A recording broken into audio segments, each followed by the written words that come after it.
विष्णु जैन जी, आज कोर्ट ने जो रूलिंग दी है, जो ऑर्डर दिया है, क्या इसके बाद ये साफ हो गया है कि कोई भी कारण नहीं है कि 1991 का places of worship act Mathura में कृष्ण जन्मभूमि पर लगे, क्योंकि यही एक मेजर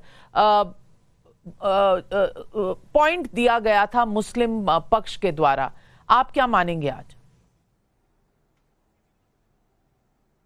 जी नाविका जी, सबसे पहले आपको नमस्कार। और मैं ऐसा मानता हूं कि आज ऑनरेबल इलाहाबाद हाईकोर्ट ने एक बहुत ही महत्वपूर्ण वर्डिक्ट दिया है, और जिसे कहेंगे जो फ्रंट लाइन डिफेंस था शाही ईदगाह मस्जिद का, और उनका यही कहना था, और हम लोग बराबर हर जगह यही देखते आ रहे हैं, उनका यही कहना था कि भाई ये case places of worship act 1991 से बाधित है, ये केस नहीं चल सकता है। अब इसमें हमारे दो तर्क थे।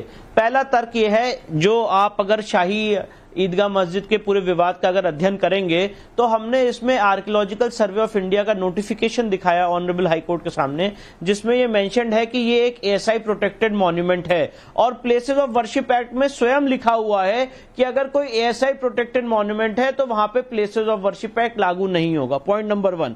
पॉइंट नंबर 2 ये है Navika ji, places of worship act religious character ascertain करने की इजाजत देता है, धार्मिक स्वरूप तय करने की इजाजत देता है। अगर अपनी बात को उदाहरण से समझाऊं, अगर मैं किसी मंदिर में घुस के नमाज पढ़ लूं तो धार्मिक स्वरूप नहीं बदलेगा, और वाइसी वर्षा अगर कोई मस्जिद में घुस के पूजा कर ले, मूर्ति रख दे, तो मस्जिद का धार्मिक स्वरूप नहीं बदलेगा। इसीलिए 15 अगस्त 1947 से पहले, 15 अगस्त 1947 को और 15 अगस्त 1947 के बाद इस जगह का हमेशा से धार्मिक स्वरूप एक हिंदू मंदिर का था। यह जबरन एक केस ऑफ इलीगल इंक्रोचमेंट है, और इसके लिए इलाहाबाद हाईकोर्ट का ज्ञान व्यापी के केस में भी हमने रिलाई किया। बहुत वेल रिटन जजमेंट आया था honourable mister justice Rohit Ranjan Agarwal द्वारा 19 दिसंबर 2023 को, जिसमें उन्होंने कहा था कि places of worship act religious character को एसर्टेन करने की इजाजत देता है।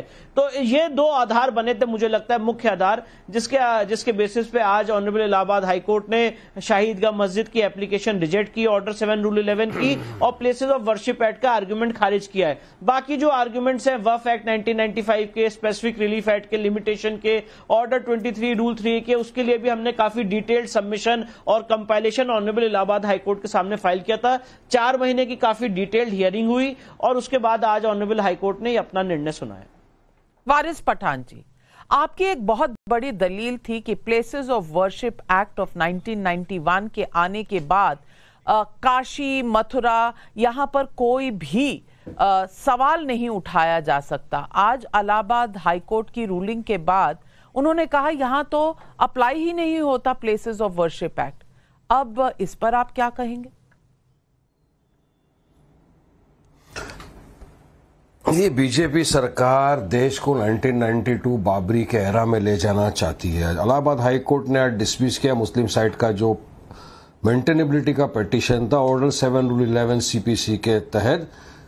उसको अब ऑर्डर आया है, उसको पढ़ेंगे, और मुझे यकीन है कि जो मस्जिद कमेटी है उसको डेफिनेटली इस ऑर्डर के अगेंस्ट रिव्यू में जाएगी। अब हमारा ये वाकई जो वकील ने भी आर्ग्यू किया था नविका जी, उनका आर्ग्यूमेंट यही था कि दो पार्टीज ने एक कॉम्प्रोमाइज किया था, एंटर्ड इनटू एन एग्रीमेंट। दोनों कॉम्प्रोमाइज हुआ था 12/10/1968 में, और वो कंफर्म हुआ था सिविल सूट के जज जो डिसाइड हुआ था 1974 में। अब 1974 से लेके 2020 तक इन लोगों ने कुछ नहीं किया, तो लिमिटेशन का भी एक बार आता है, तो वो भी अप्लाई आर्ग्यू किया गया था कि 3 साल का जो लिमिटेशन पीरियड है वो एक्सपायर हो गया था, 2020 के अंदर इन्होंने फाइल किया। अब कमिटी मैनेजमेंट जो है उसके पोजीशन के अंदर है, पूरा स्ट्रक्चर ऑफ द मॉस्क भी वहां पर है, और इनका आर्ग्यूमेंट ये भी था कि प्रॉपर्टी वफ की है तो वफ का ट्रिब्यूनल इसकी सुनवाई करे, ना कि कोई सिविल कोर्ट इसकी सुनवाई करे। अब ये सारे आर्ग्यूमेंट सुनने के बाद इलाहाबाद हाई कोर्ट ने आज जो भी ऑर्डर दिया उसको रिव्यू में जाया जाएगा। लेकिन नविका जी, मेरा कहना सिंपल साफ बात है, जब places of worship act 1991 already into existence है, क्यों आया था प्लेसेस ऑफ वर्शिप एक्ट 1991? क्योंकि उस वक्त भी ये था कि और सारी मस्जिद इस तरह की है, मंदिर को तोड़ के बनाया, काफी सारे एलिगेशन, बहुत सारी बातें आ गई थी।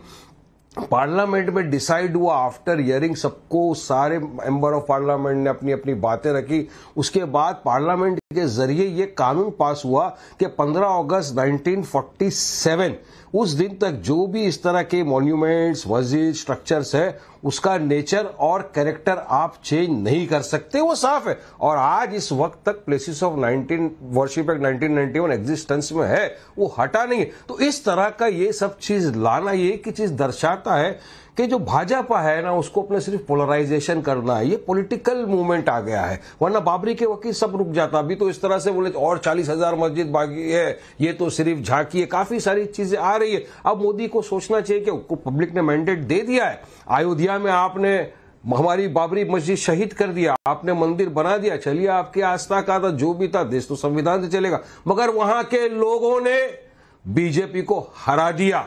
ये क्या संकेत गया बीजेपी का मुद्दा क्यों बता रहे हैं? सबको पता है, ये ऑर्डर तो कोर्ट से आया है। बीजेपी ने तो ऑर्डर नहीं दिया है, तो कोर्ट से आए हुए ऑर्डर को आप बीजेपी का ऑर्डर क्यों कह रहे हैं?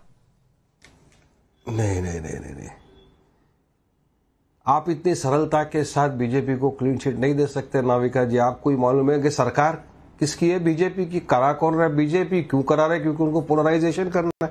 बीजेपी के पास मंदिर मस्जिद यही तो मुद्दा रह गया है, दंगा वंगा।